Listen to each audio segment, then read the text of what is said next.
Good evening, ladies and gentlemen. I believe we're 7 o'clock. Do you all agree? Yep. Right, good evening and welcome to tonight's meeting.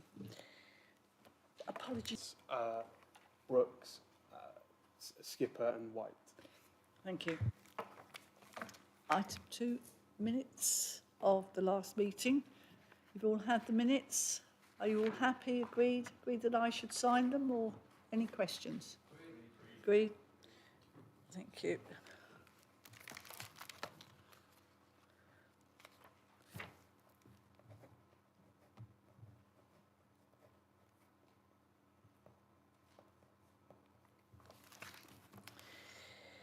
Declaration of interest. Members are invited to declare any declarable pecuniary interests and non-pecuniary interests that they may have with respect to matters which are to be considered at this meeting. Members who consider they may have an interest are invited to consult the monitoring officer or democratic service officer prior to the meeting. Anybody with any interests? No, thank you. Item 4, street trading. Thank you, Chairman. Thank you. Thank you. The purpose of this report is to ask the committee to consider and approve the draft street... sorry. Sorry. The purpose of this report is to ask the committee to consider and approve the draft street trading policy, which is attached to Annex 1 to the report. The Council regulates street trading in the Borough by way of a resolution under the Local Government Miscellaneous Provisions Act of 1982, with the objective of preventing possible nuisance and disorder and ensuring public safety. The resolution designates streets in the Borough as prohibited streets, where street trading is prohibited, or consent streets, where traders may apply for a consent to trade to the Council. The Council may refuse to issue a consent following consultation with the police and highways, or issue a consent with such conditions as they deem reasonably necessary.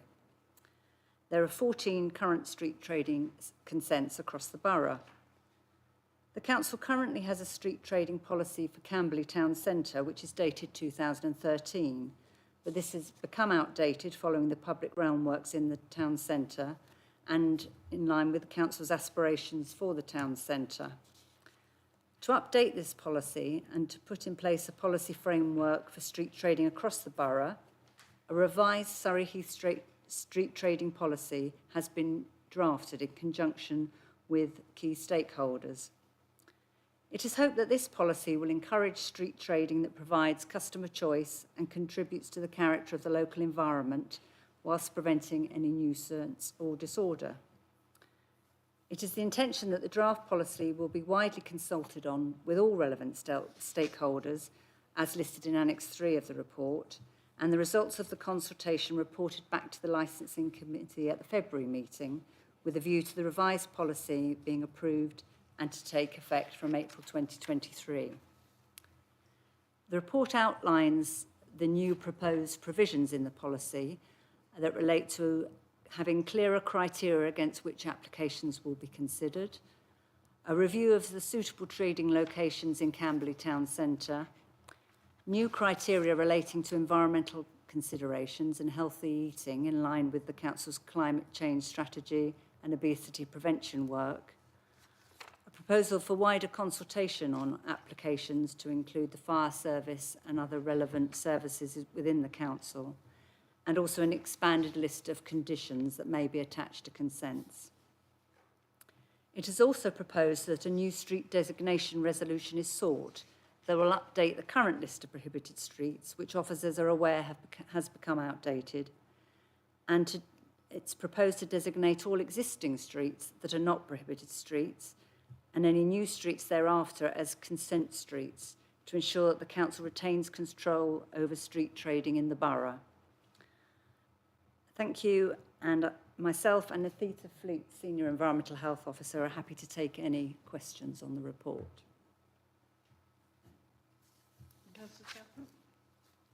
Thank you, Chair.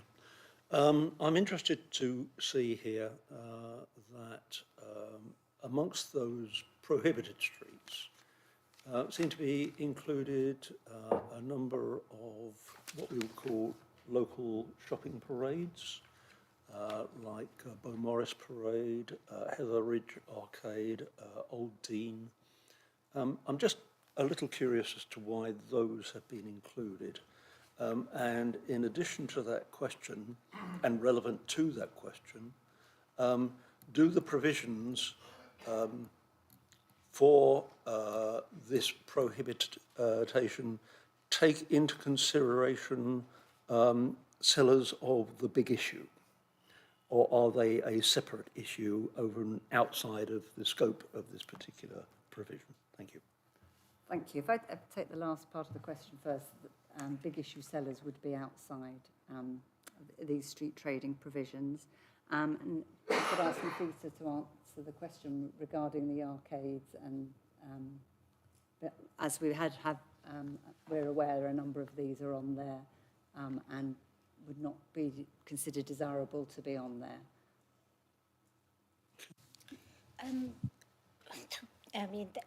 This list of the prohibited street is actually been done since previous my time. So I believe it's 1998 when it's been started, and it's been consulted with the police and fire safety officer and relevant party. And I believe that probably some of these it might be outdated because the work's been done, and also I believe that some of these it's been intention of to stop the permanent street trader, not like one-off market or any events. For example, like recently we will have like some street trading with like event, but then we will have a road closure on the top of that. Therefore, the risk of road safety issue that normally we'll have on this parade and things like that will be taken out. And anyway, in our proposal is we going to consult with the highway agency again and other police officers and fire safety officer, and to review about all of these prohibited street, which area that we can take out from prohibited list. That makes sense? Yes.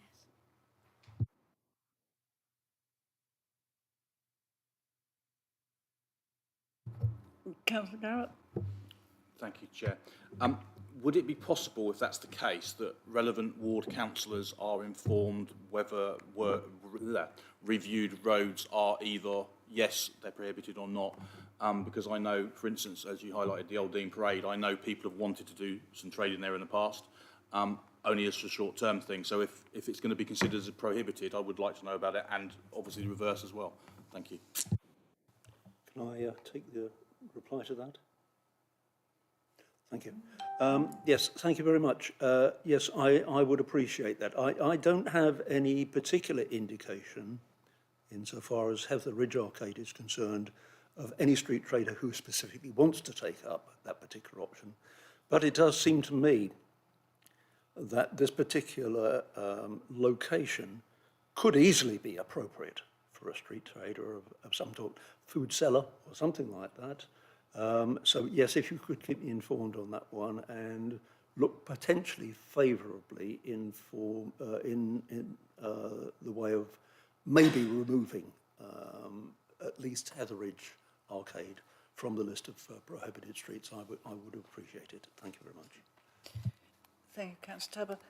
This is a consultation paper, and of course you'll all get the opportunity to look around your own boroughs to see which ones you think may, and give you the opportunity to come back. It is only a consultation paper, because I know Councillor Bates has raised some issues about Old Dean, which we've been taken on board. But as I stress, it is a consultation paper. Councillor Perry. Thank you, Chair. This is John Skipper on here, never mind. My question relates to that list of locations. Is that an absolute no-no for trading in those locations, or is it possible for somebody to come along and for proposals to be considered at any time? Is it a total ban, or is it a guidance, shall we say? I mean, under the legislation, once you've designated as a prohibited street, no trading is allowed. At all? It won't even be considered? No. Do we need to be that rigid? Whereas if something is a consent street, then a trader can put in an application and the council can refuse it. So by being a consent street, it gives more flexibility as to any street trading proposals, whereas Well, my point is, you've just had one or two examples quoted on prohibited areas where people have come, and there's probably good reason why they could be considered. So do we have to be that dogmatic about it? which is why we wish to review the prohibited the prohibited street list. I mean, it's a requirement when we do the designation of prohibited streets that we consult with the police and highways, and if there are no relevant reasons why any street should be on a prohibited street list, then it's not the council's intention to have a prohibited list that contains streets that there's no valid reason why they should be prohibited for street trading. So this is the opportunity to fully review that list. Obviously, if police and highways have relevant reasons, road safety reasons, why they wish to retain a street on the prohibited street list, then obviously they would be taken into account. Thank you.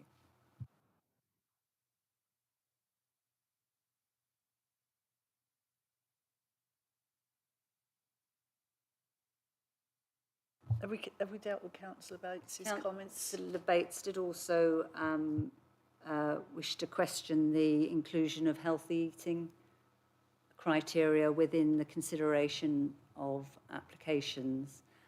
This is something that has been included to support the obesity prevention work of the council, and is something that is included in some other authorities' street trading policies, as it is an area where the council can exert some control and promote healthy eating. But obviously that's something that we may receive comments on as part of the consultation, and would take those into consideration. Councillor Fitzgerald. Thank you, Chair. May I also draw your attention to the list of here prohibited streets, which includes the square in Bagshot, but it's got a designation of the A321 next to it. Now, to my knowledge, I don't think the 321 goes through the square in Bagshot unless my geography has gone to pot recently. Thank you. We'll obviously take that on board. The square in Bagshot was raised by Councillor White, because obviously since the list was done, the square in Bagshot has had a lot of work done to it and is now more of a pedestrian area than it was. So that one has been taken on board. And going back to your point, Councillor Perry, I think I'm right. I'll be put right if I'm wrong. When it becomes a prohibitive street, I think the main thing is it's responses from the police and the council. We don't, the police and the fire service and that sort of thing, who come and say, we don't think it's a very good idea, and Surrey County Council.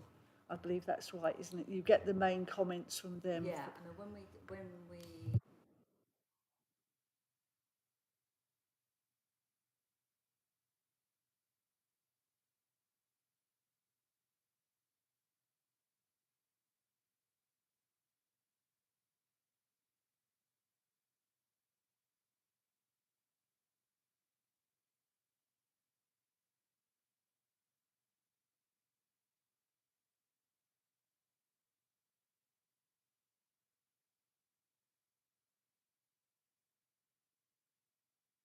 So it isn't just a question of the council saying we don't like that one.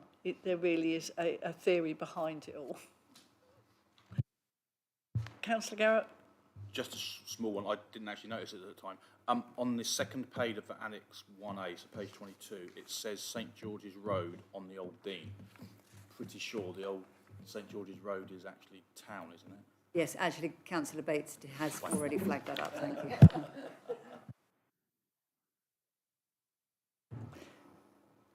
Any further questions?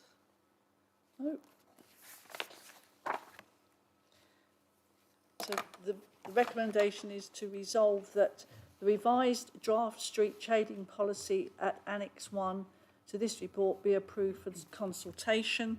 And little 2, a new street designation resolution is sought that will list the prohibited streets, rescind the current list of consent streets, and designate all existing streets that are not prohibited streets as consent streets, and any new streets thereafter, to ensure that the council retains control over street trading in the borough. Good job I didn't have a pipe. Are we all in favour? Yeah. Thank you.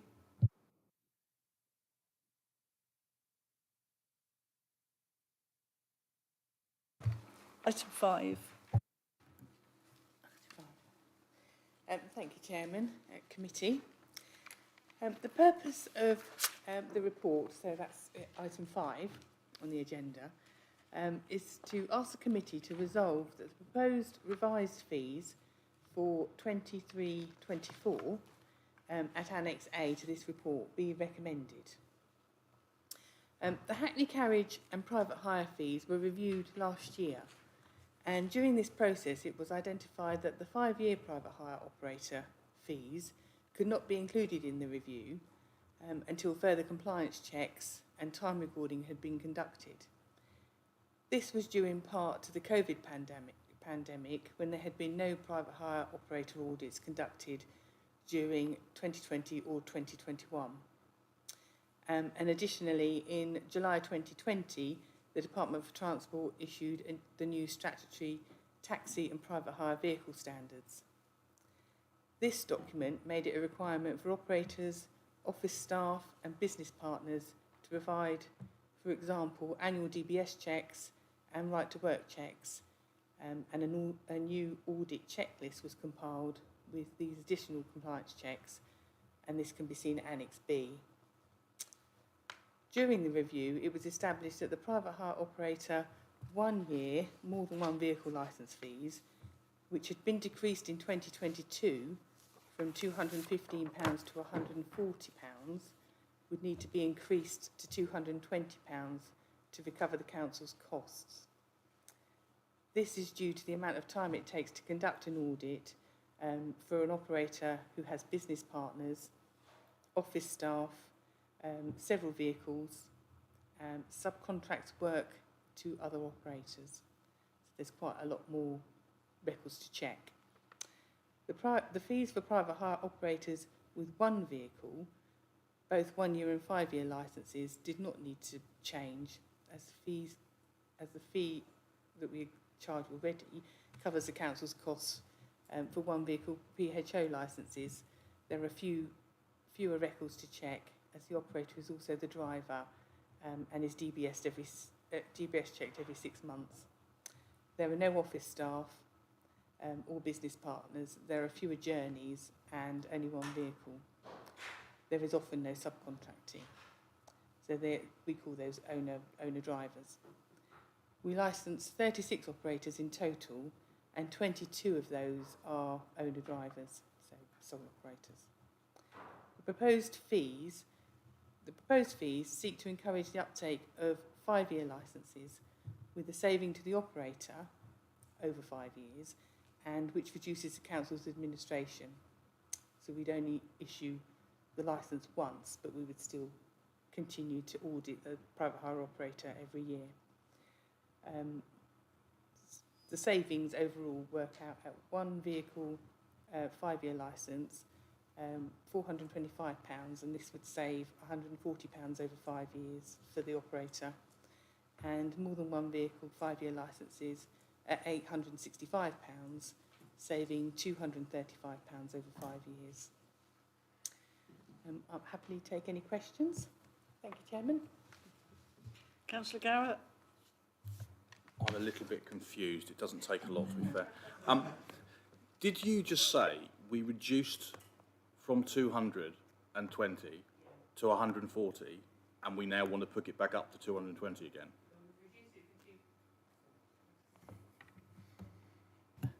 We've reduced it from 215 Okay. to 140, and Okay. then, yes, now we want to increase it to 220. So we hadn't done any audit checks. Okay. So At it was the the time, once we you didn't have anything to work out the fee, so it wasn't guesswork. It was done on the methodology, but because we couldn't program in any time taken to conduct the audits, because we hadn't done any. Okay, so now you know that you have to do the audits, you're having to increase it again, but it's likely that that will stay subject to obviously standard increases. I mean, it's roughly the same. It's £5 more than it was. So basically, this year they'll have had it a little bit cheaper, Okay, and it's hopefully it'll go back up cool. Thank you. if it's all agreed. Thank you. Councillor Tapper? Thank you, Chair. Has a comparison been done between the cost of the licences that are charged in Surrey Heath compared with those charged by the peripheral boroughs into which our taxi drivers may from time to time venture? Is it competitive? Thank you. Thank you, Councillor Tapper. Yes, we have done a comparison of the surrounding boroughs, not just Surrey boroughs, so some of the other Rushmore, Hart, and so on, and they are basically comparable. It is a bit like comparing apples and pears, because some councils will stagger there, so they'll have a sole operator, an owner-driver, and then up to 5 vehicles, up to 10 vehicles. So it is a little bit more difficult, and compared to somewhere like Reigate or Maidenhead and Windsor and Maidenhead, we're actually an awful lot cheaper, but they probably have a lot bigger operators. So I'm not talking on Addison Lee, but I think our biggest operator probably has 12, 15 cars. So we don't have that staged. It's one vehicle or more than one vehicle.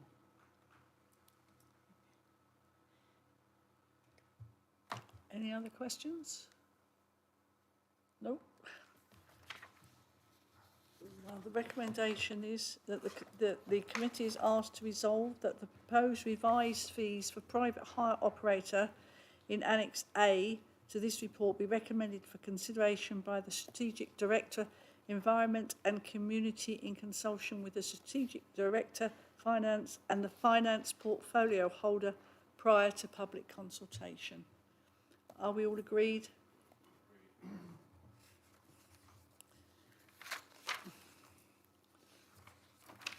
Must be item 6 as well. Oh yes, I am. Thank you. So item 6 is the summary of decisions. So these are decisions that have been made by officers under delegated authority. Non-contentious applications. And the list can be seen at Annex A. So we've had, obviously you can see there, it's listed. I did list underneath new premises licences that have been issued, just for information if anybody wanted to know.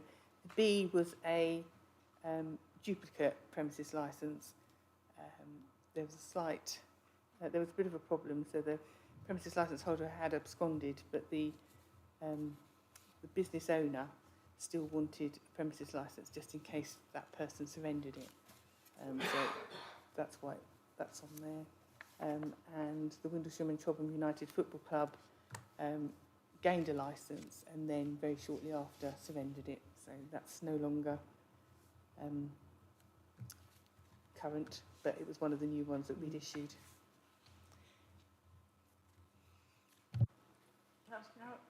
Just a clarification. Next retail, that's Next. not that's not a new premises though, surely. So that was a variation. Okay. We've just had another variation as well. So. Okay. Yeah. Councillor Tapper? Thank you, Chair. Yes, I'm just a little curious about the George Arthur Bushers Limited. That's the one in Lightwater, isn't it? I thought that was already an existing business. What is the change here? So basically, they've applied for a premises licence, so they've applied to be able to sell alcohol. So obviously it's an existing business, but I think the idea is to sell alcohol with their stake nice bottle of red wine or whatever. Added to their barbecues. Yes. No, that's just to note. Thank you. And item 7, the work programme for next year. Good. And you can see what's where the recommendation is. As you can see, the committee is advised to resolve that the work programme for the remainder of 2022-23 municipal year be agreed and set out at Annex A. Are we all agreed? Yes? Yep, all agreed. And that, ladies and gentlemen, is the end of the meeting. Thank you for all coming. You can. Thank you. Thank you.